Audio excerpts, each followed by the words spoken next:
Let's go and talk to our first guest of the afternoon. We have with us Nadia Rehman, who is a founder of You and Me Publishing. Good afternoon, welcome, assalamu alaikum, and peace be on you, Nadia. Welcome. Thank you for having me. Thank you for taking time out and coming on to our show. Could you tell us something about yourself and the work you do, please?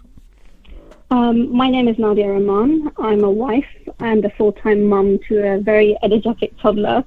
I'm also the founder of You and Me Publishing. My background is in marketing and communications. I have previously worked in the education and charity sector. I decided to pursue writing and publishing after the birth of my daughter at the beginning of the pandemic. And I would read to her, and I noticed that these stories that I would read to her were incredible. Books such as The Gruffalo, Stickman, Tiger Who Came to Tea, they're absolutely amazing. But what I did find was that they lacked representation of my faith, my culture.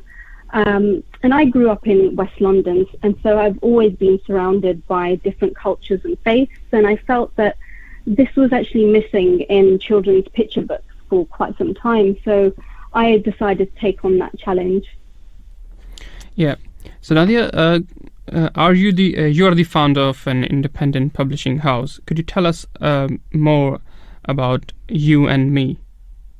Yes, sure. So You and Me Publishing is an independent publishing house. It's dedicated to publishing child-centric and parent-friendly fiction, which is based on Islamic principles, whilst also representing the diverse cultures in society.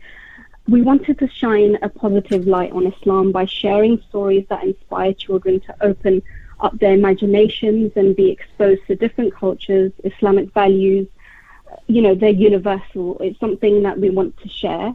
And our values as a publishing house is to have integrity, adhere to the Islamic and moral principles in our storytelling, passion, creating beautiful, high-quality literature for children, you know, positivity. We're trying to challenge the narrative, what's shown in the mainstream media about Islam, and really shining that positive light on faith in the mainstream media, and also having the courage to be authentic and represent the diverse communities in Islam, because, you know, not all Muslims come from an Asian or Arab background. Yeah. So Nadia, you have wrote the book in You and Me. So there are already in the market. There are so many books for the children. Why do you thought that there is need to write another book for children?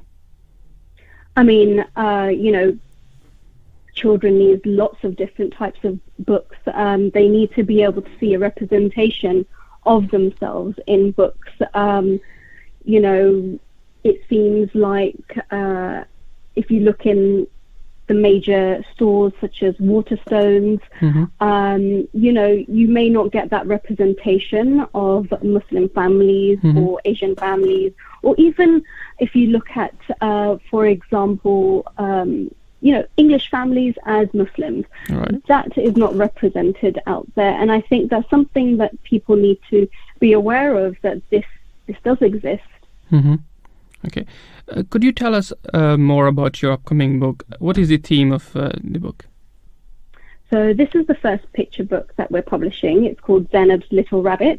It will be available on Amazon on the Thursday, the 10th of November. And it's about a little girl who goes to the park with her mama and loses her favorite toy. Her mama teaches her a prayer to help her find the rabbit. And it's a story of not just finding a toy that's been lost, but a child sort of learning how to trust Allah, to build that relationship with Allah at a young age, and patience. And, you know, it's a story that all children and parents can relate to, I think.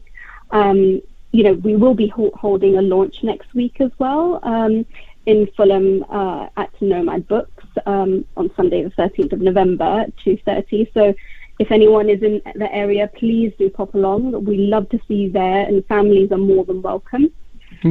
So that's about the book. Okay. So Nadia, recently the percentage of children reading books have decreased. Why do you think it is important for children to read books, especially with their parents and, you know?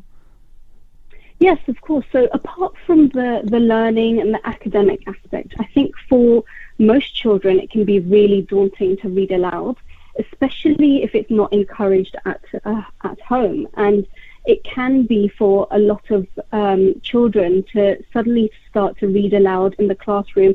It can be quite daunting, and I'm a big advocate for exposing children to books from a young age. Children learn a lot from their parents and copy what their parents do. So it's a great opportunity to bond and be silly, and also build confidence in speech and language while sharing reading time together.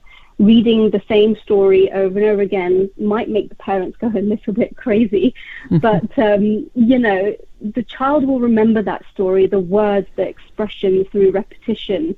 However, I would like to add that books are expensive and not everyone has the means to buy different books regularly.